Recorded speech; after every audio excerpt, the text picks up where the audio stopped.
général de la colonne. Et cette coutume locale vient, comme par magie, assombrir un peu plus les événements futurs.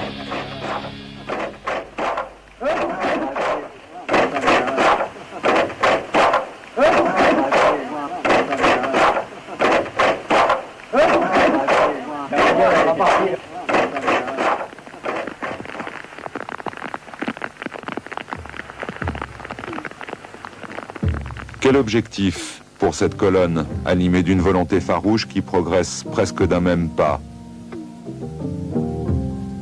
L'opération s'appelle Maetawa. Petit village frontalier avec la Thaïlande, Maetawa est situé sur les bords de la rivière Moi. Ses positions sont réputées imprenables. Il est très important pour le moral karen de réussir dans cette entreprise, d'autant que par 3 fois déjà, l'essai a avorté.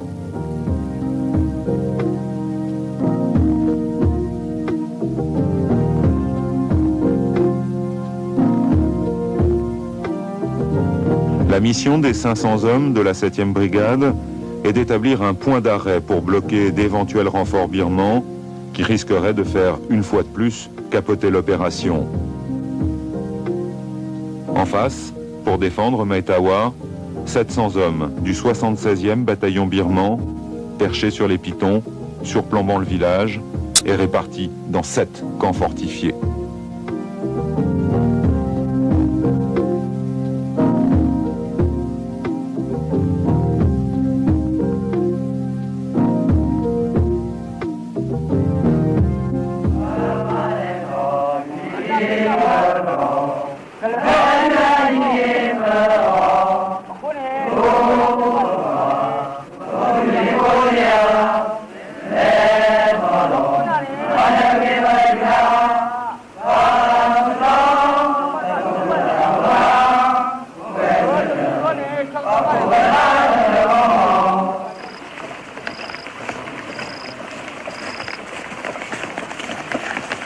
Maetawa est un objectif clé. C'est une des 3 grandes voies d'accès à Rangoon. Les taxes perçues sur la contrebande dans ce gate assureraient un revenu énorme à l'armée karen.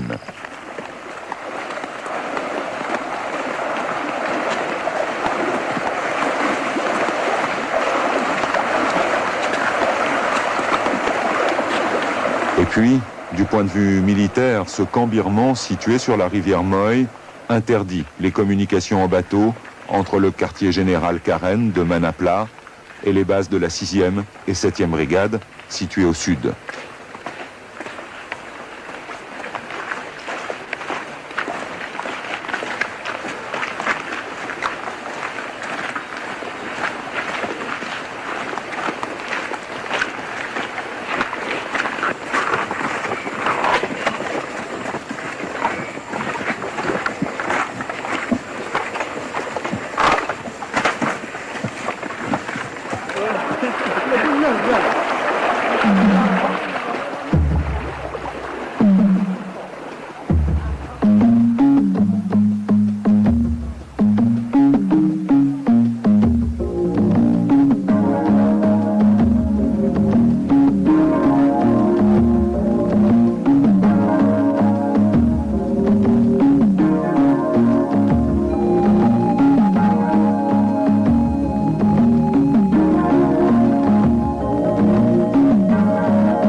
Bien sûr, pour quelle raison ce peuple d'abord si paisible s'enflamme-t-il si rapidement? La réponse est dans l'histoire. D'origine mongole, les Karen immigrent en Birmanie 2000 ans avant Jésus-Christ.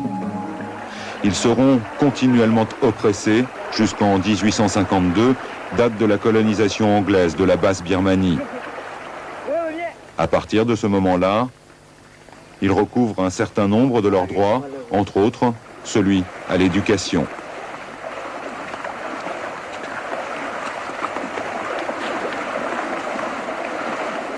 Au cours de la Seconde Guerre mondiale, en 1942, 3000 soldats Karen combattent aux côtés des Anglais l'envahisseur japonais. En revanche, la principale force d'opposition birmane, anti-anglaise, se range du côté adverse. Une partie de la population civile Karen est massacrée. En janvier 1947, le départ des Britanniques voit la formation d'un gouvernement birman. À sa tête, Aung San, considéré comme un modéré. L'Union nationale Karen demande en février de la même année la création d'un État Karen indépendant. Le noyau dur du gouvernement s'empresse de refuser. En juillet 1947, Aung San, renversé par un coup d'État, est exécuté. La population Karen de Rangoon est persécutée. Une organisation de défense, Karen, se crée.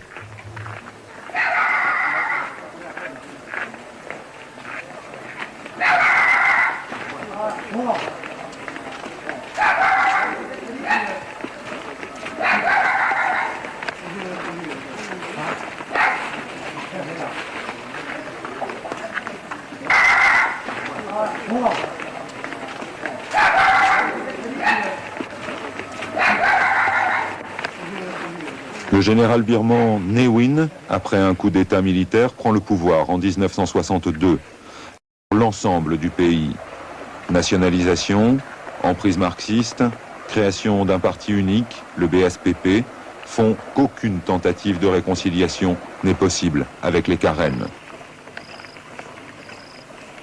C'est dans cet esprit que depuis 40 ans, continuellement en guerre, plus d'1 million d'habitants de la Birmanie essaient de survivre au sein de l'État Karen.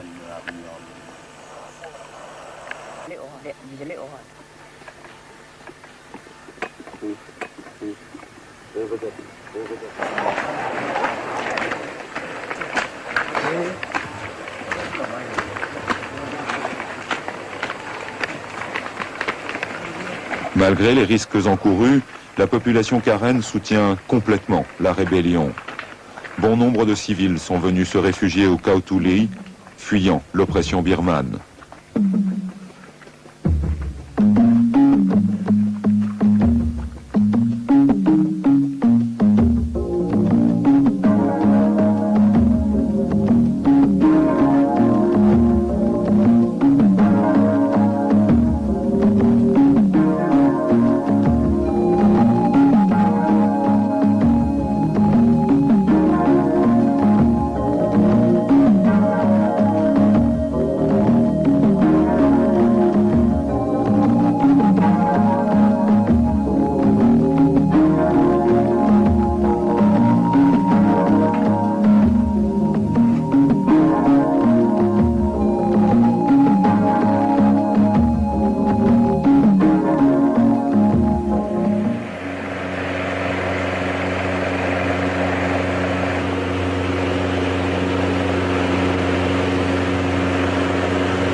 Quelques jours se sont écoulés, la 7e brigade a pris position.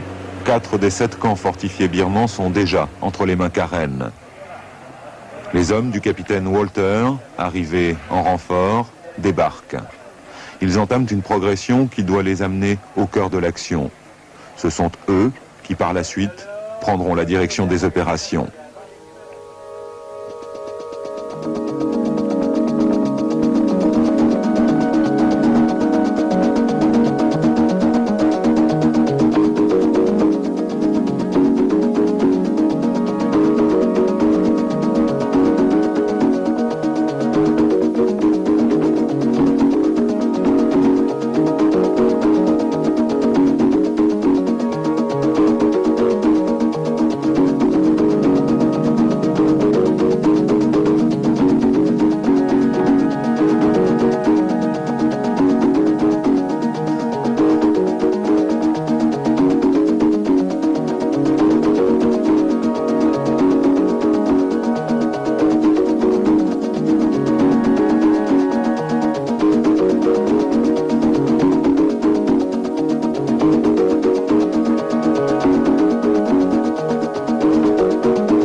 En bas, on s'installe.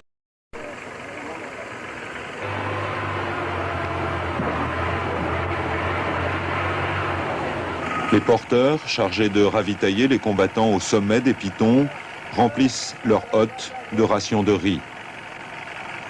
100 kilos de riz permettent de nourrir 180 soldats par jour.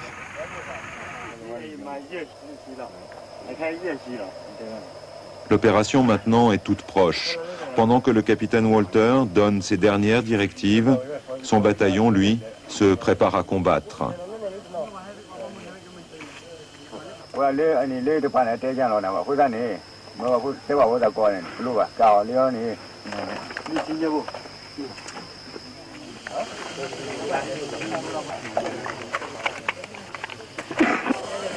Les commandos, fers de lance de l'armée nationale Karen, vérifient aussi leurs équipements.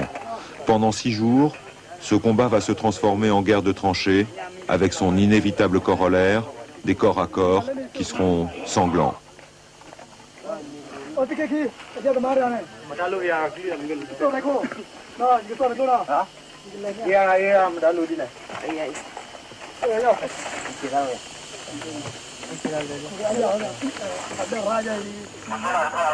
Daniel, un des lieutenants de Walter, vient d'entrer en contact avec l'ennemi.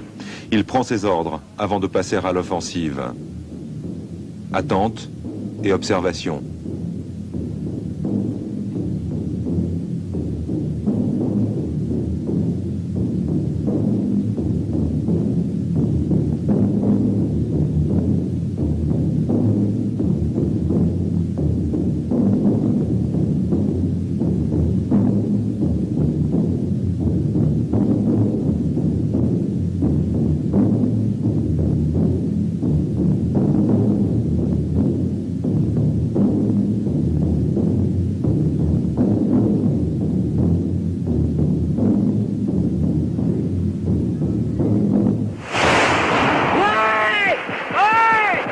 Et c'est parti.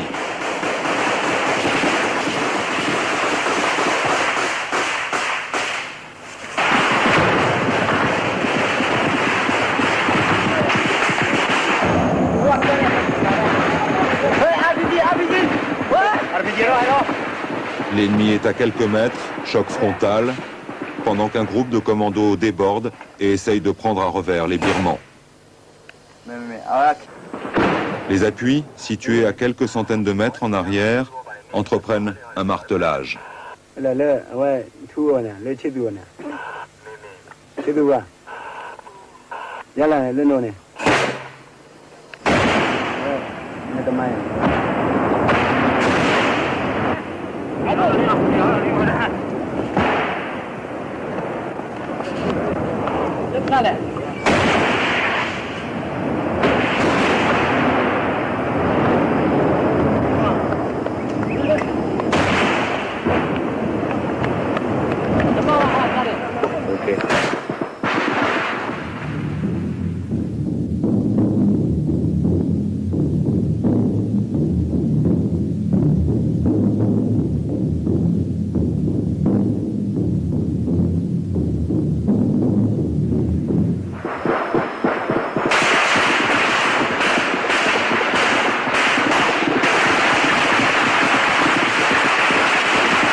Combat long, lourd, pénible, face à un ennemi invisible, et puis quelques accalmies. Mais toujours la tension sur des visages presque enfantins. Ces combattants Karen ont en majorité entre 15 et 20 ans. Ils ne sont pas payés, ils mangent du riz blanc à longueur d'année et ils s'engagent pour la vie.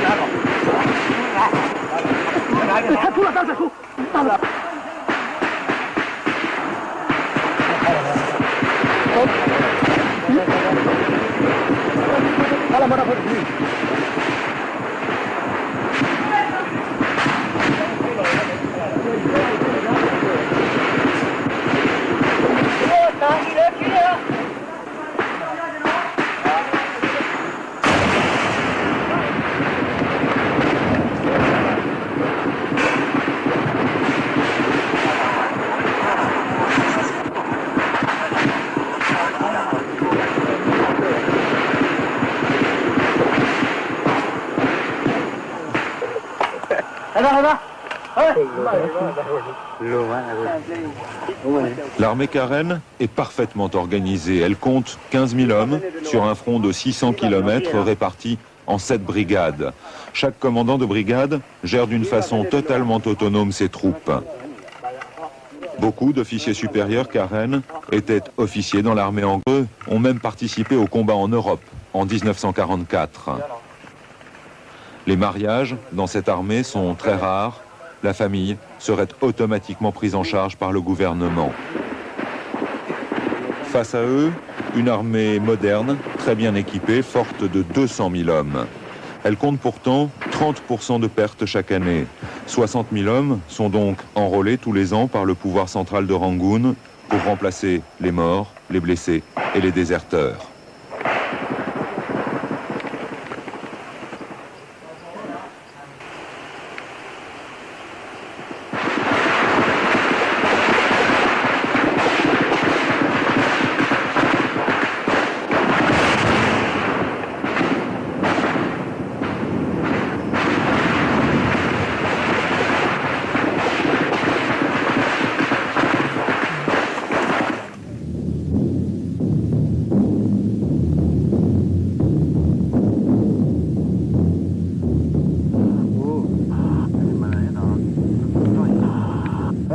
Liaison radio, Daniel reçoit l'ordre de se replier d'une trentaine de mètres pour passer la nuit.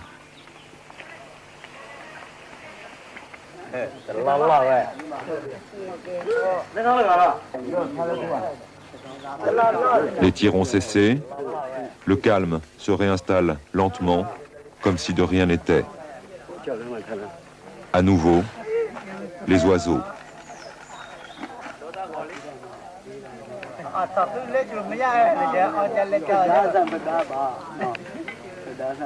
Les soldats Karen affichent une décontraction déconcertante. Ils se reconditionnent, les sourires contrastent avec l'omniprésence de la guerre.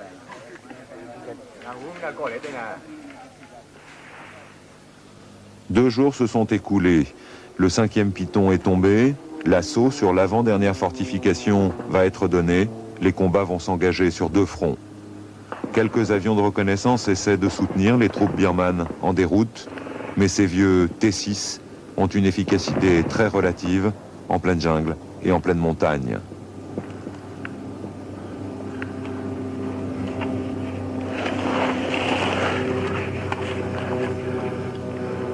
La preuve en est que quand ces hommes arriveront au sommet, le piton sera déjà entre les mains Karen.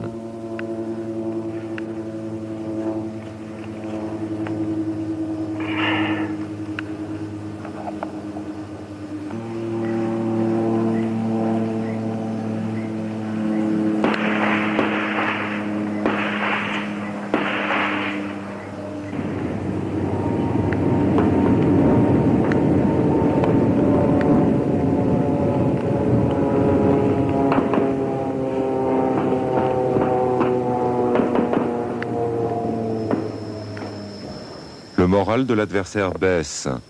Expulsés des montagnes, les Birmans n'ont d'autre possibilité que de disparaître dans la jungle.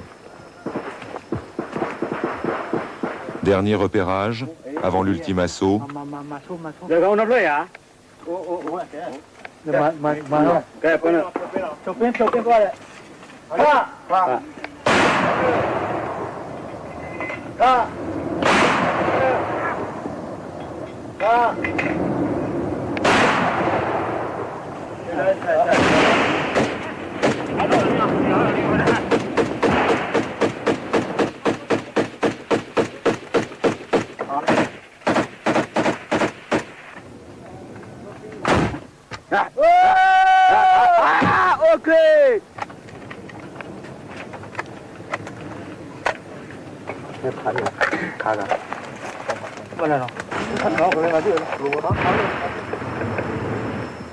Une partie des commandos déborde sur Metawa pendant que l'assaut sur la dernière fortification se poursuit.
Tout est pratiquement terminé. Le dernier bastion birman qui surplombe le village est tombé. L'heure des comptes. Au cours des combats, les forces birmanes ont perdu 185 hommes. Nettoyage. On ratisse les décombres, on enfouit les cadavres dans des sacs poubelles, on récupère les armes.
La route de Metawa est enfin libre.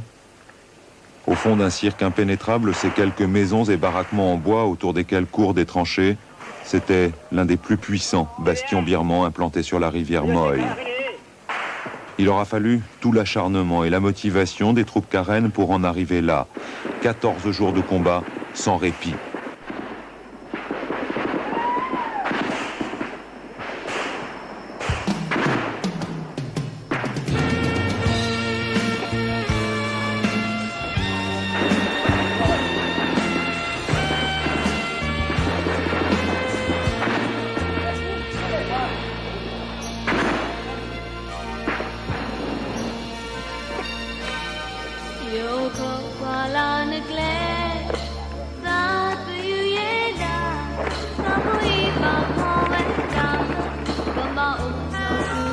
La cause est entendue, mais malgré tout, certains Birmans, totalement isolés, s'évertuent à mener un combat sans issue. Ils mourront courageusement dans la plus pure tradition britannique, comme le reconnaissent les Karen.